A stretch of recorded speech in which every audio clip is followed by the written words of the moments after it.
Assalamualaikum warahmatullahi wabarakatuh. Perkenalkan, nama saya Rafia Yakub dengan NPM 020424111121. Saya dari Universitas Hairun, Program Studi Manajemen, Fakultas Ekonomi dan Bisnis. Nah, di sini saya akan membahas bagaimana penyajian laporan perubahan ekuitas. Nah, laporan perubahan ekuitas ini adalah laporan keuangan yang menunjukkan bagaimana perubahan nilai ekuitas perusahaan selama periode tertentu. Biasanya itu 1 tahun. Nah, laporan ini memberikan informasi tentang bagaimana setiap komponen ekuitas seperti modal saham, laba ditahan, dan perubahan lainnya. Kemudian kita akan membahas tujuan dari laporan perubahan ekuitas. Nah, laporan perubahan ekuitas ini memiliki beberapa tujuan utama, yaitu yang pertama menjelaskan perubahan nilai ekuitas. Nah, laporan ini menunjukkan bagaimana nilai ekuitas perusahaan telah berubah dari awal periode hingga akhir periode. Kemudian yang kedua, yaitu menjelaskan sumber perubahan ekuitas. Laporan ini menguraikan sumber perubahan ekuitas seperti laba bersih, dividen, dan transaksi lainnya yang mempengaruhi nilai ekuitas itu sendiri. Kemudian yang ketiga, yaitu membantu dalam menganalisis keuangan. Nah, laporan ini dapat digunakan oleh investor, kreditor, dan manajemen untuk menganalisis kinerja keuangan perusahaan. Yang keempat, yaitu meningkatkan transparansi. Nah, laporan ini meningkatkan transparansi yang akuntabilitas perusahaan dengan memberikan informasi yang lebih lengkap seperti perubahan ekuitas. Kemudian kita masuk pada komponen laporan perubahan ekuitas. Nah, laporan perubahan ekuitas biasanya terdiri dari beberapa komponen utama, yaitu yang pertama terdapat modal saham.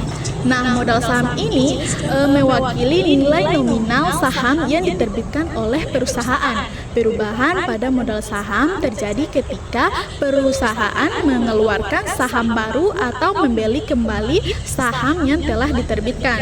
Yang kedua, yaitu laba ditahan. Nah, laba ditahan ini adalah akumulasi laba bersih perusahaan yang belum dibagikan kepada pemegang saham dalam bentuk dividen. Kemudian yang ketiga, yaitu laba bersih periode berjalan. Nah, ini adalah laba bersih yang dihasilkan perusahaan selama periode tertentu. Kemudian yang keempat, yaitu dividen. Ini adalah bagian dari laba bersih yang dibagikan kepada pemegang saham. Kemudian yang kelima, yaitu perubahan lainnya, itu termasuk perubahan nilai ekuitas yang tidak termasuk dalam kategori di atas, seperti yang pertama, yaitu penyesuaian aset bersih karena perubahan metode akuntansi. Yang kedua, yaitu transaksi khusus seperti penerbitan saham bonus. Kemudian yang ketiga, yaitu pengaruh perubahan nilai saham treasury.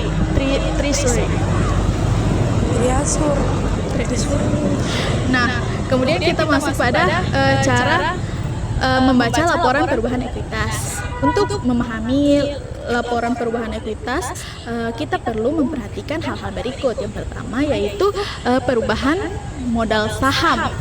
Yaitu perhatikan apakah ada perubahan pada modal saham seperti penerbitan saham baru atau pembelian kembali saham.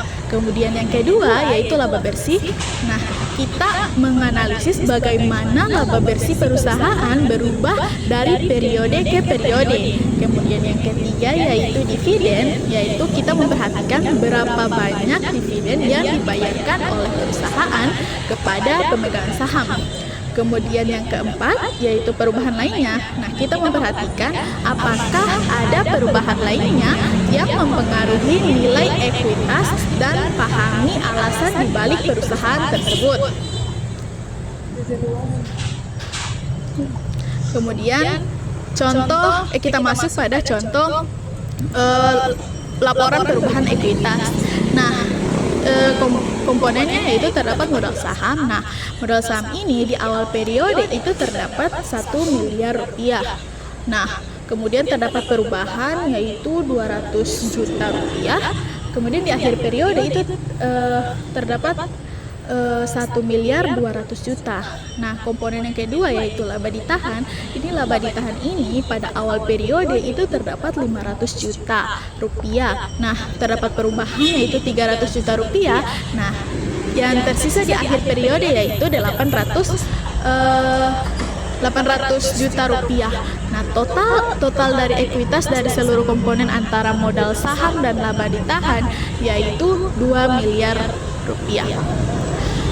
Dalam contoh ini, ekuitas perusahaan meningkat dari 1.500.000.000 pada awal periode menjadi 2 miliar rupiah pada awal periode. Peningkatan disebabkan oleh penerbitan saham baru yaitu 200 juta rupiah dan laba bersih yang dihasilkan perusahaan yaitu 300 juta rupiah. Kemudian yang terakhir yaitu kita akan membahas penggunaan tambahan yaitu laporan perubahan ekuitas dapat digunakan untuk yang pertama yaitu analisis kinerja. Nah, analisis kinerja ini supaya menilai bagaimana kinerja perusahaan mempengaruhi nilai ekuitas. Kemudian yang kedua yaitu perencanaan strategis. Nah, ini membantu dalam merencanakan strategi investasi dan pembagian dividen. Kemudian yang ketiga yaitu pengambilan keputusan. Nah, ini memberikan informasi penting untuk pengambilan keputusan oleh investor, kreditor, dan manajemen. Nah, sekian materi yang dapat saya sampaikan. Lebih dan kurangnya saya mohon maaf. Jika ada salah kata, mohon dimaafkan. Wabillahi taufiq wal hidayah. Wassalamualaikum warahmatullahi wabarakatuh.